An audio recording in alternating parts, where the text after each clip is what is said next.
Durante décadas, o Centro-Oeste foi visto como um vazio no mapa do Brasil, uma região isolada, com pouca gente, quase nenhuma estrutura e uma terra considerada fraca e pouco fértil. Mas nas últimas décadas tudo mudou e hoje esse território virou uma peça-chave na economia do país, movimentando bilhões no agronegócio e exportando milhões de toneladas para diversos países do mundo. Como aconteceu essa transformação e o que foi feito para uma terra antes considerada fraca se tornar estratégica?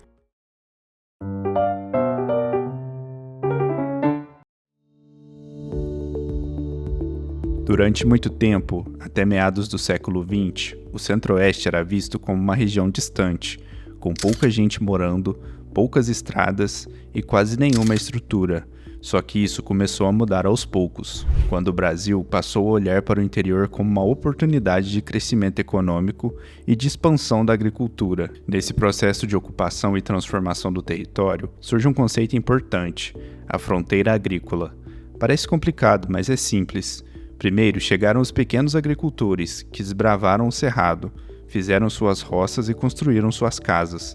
Essa é a fase da frente pioneira. Foi o que aconteceu, por exemplo, com migrantes que vieram do Maranhão, da Bahia e de Minas Gerais, e começaram a ocupar áreas do Mato Grosso e de Goiás. Depois, com a terra já um pouco aberta, chegaram as máquinas grandes, o agronegócio e o dinheiro. Essa é a frente de expansão. Mas esse desenvolvimento não foi por acaso. A Marcha para o Oeste, lançada por Getúlio Vargas, não era apenas um slogan. O governo investiu com força, com objetivos muito claros: povoar áreas pouco exploradas. Mas o grande avanço veio em 1960, quando aconteceu a construção de Brasília. O governo não fez só uma nova capital, ele criou também estradas, energia e estrutura para ligar o Centro-Oeste ao restante do país. A rodovia Belém-Brasília, por exemplo, cortou o cerrado e levou o movimento para regiões que antes eram isoladas. Além disso, o governo criou programas para atrair famílias de outras regiões. Elas recebiam terras baratas, sementes e até trator emprestado.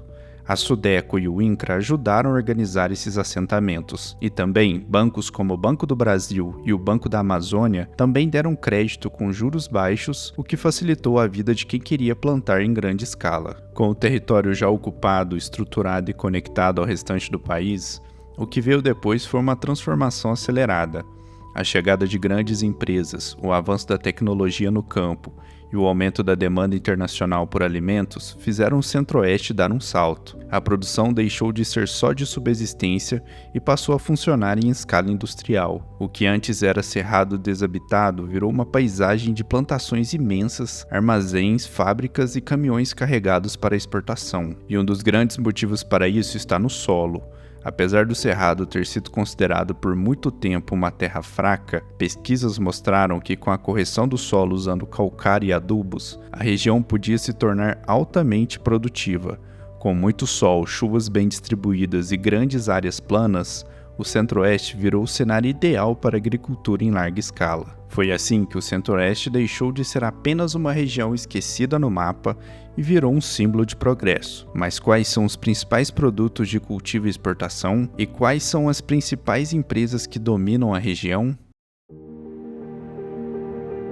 Hoje, não dá mais para falar do agronegócio no Brasil sem olhar diretamente para o Centro-Oeste. A região virou o principal motor da produção de alimentos e energia do país, e em muitos casos do mundo. Tudo aqui gira em torno do agro, da plantação ao transporte, da indústria à exportação. A base dessa força está nos grãos. Em 2024, a região Centro-Oeste foi responsável por 49% de toda a produção de grãos do Brasil. Os destaques são a soja e o milho, culturas nas quais a região lidera com folga. O estado do Mato Grosso, sozinho, responde por 31% da produção nacional de grãos, sendo o maior estado produtor tanto de milho quanto de soja. Grande parte dessa produção é exportada para mercados internacionais, com destaque para a China, que compra mais de 70% de toda a soja exportada por nosso país. Além disso, o Centro-Oeste é destaque nacional na produção de carne bovina. Só o Mato Grosso tem um rebanho gigante, com 34 milhões de cabeças de gado, sendo o maior estado produtor do Brasil. Mas o Goiás também não fica muito atrás, com mais de 23 milhões de cabeças de gado. Juntos, eles abastecem o mercado aqui dentro e ainda são campeões nas exportações. Em 2023, o Brasil vendeu mais de 2 milhões de toneladas de carne bovina para fora, e a China comprou a maior parte. Os Estados Unidos, Egito e Emirados Árabes também estão entre os principais clientes. Essa produção toda não fica no campo, ela movimenta cadeias inteiras de indústrias, empresas e serviços. Mas quais são essas empresas? A JBS, fundada em 1953 em Anápolis, no estado de Goiás, tornou-se uma das maiores empresas globais no setor de carnes. Em 2024, a companhia registrou uma receita líquida de 417 bilhões de reais. No Centro-Oeste, a JBS possui operações significativas, incluindo plantas industriais e frigoríficos. A Suzano, gigante da celulose, tem sua maior fábrica localizada em Ribas do Rio Pardo, no Mato Grosso do Sul. A empresa tem operações estratégicas na região, pois o estado consolidou-se como o maior produtor de celulose do Brasil, responsável por 24% da produção nacional, com aproximadamente 5,5 milhões de toneladas anuais. Esse crescimento é impulsionado pela presença de indústrias na região leste do estado, conhecida como Vale da Celulose, onde também se concentram as maiores áreas de cultivo de eucalipto. A Ativus, uma das maiores produtoras de etanol do país, opera usinas na região e aposta tanto na cana quanto no milho como fonte de energia limpa. O milho ganhou ainda mais importância com a chegada das usinas de etanol de milho, uma inovação que transformou o grão em energia. A cana-de-açúcar também tem presença forte, não só para o açúcar, mas também para a produção de etanol. Essas empresas não operam sozinhas, elas fazem parte de cadeias produtivas integradas. O produtor planta, entrega para a agroindústria, que processa, embala e exporta, tudo dentro de um mesmo sistema. É assim que o Centro-Oeste conseguiu reduzir desperdícios, aumentar a eficiência e conquistar os mercados internacionais. Em 2023, no Brasil, o agronegócio gerou mais de 28 milhões de empregos, com o Centro-Oeste contribuindo significativamente. Os maiores empregadores são a pecuária e as agroindústrias de carne, leite, grãos e alimentos processados. Mas não para por aí. O agro impulsiona também os setores de transporte, logística, construção civil, saúde, educação, comércio e entre outros. A chegada de novas empresas exige mais estradas, mais escolas, mais hospitais.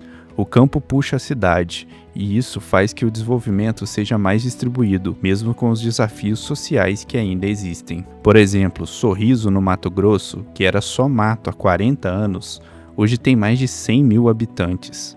Senador Canedo, no Goiás, também cresceu muito rápido. Aumentou sua população em 84% entre 2010 e 2022, saindo de 84 mil habitantes para mais de 150 mil pessoas. O Centro-Oeste virou de fato uma potência agropecuária, mas isso levanta uma série de novas perguntas. O modelo atual é sustentável? A dependência da China pode ser um risco?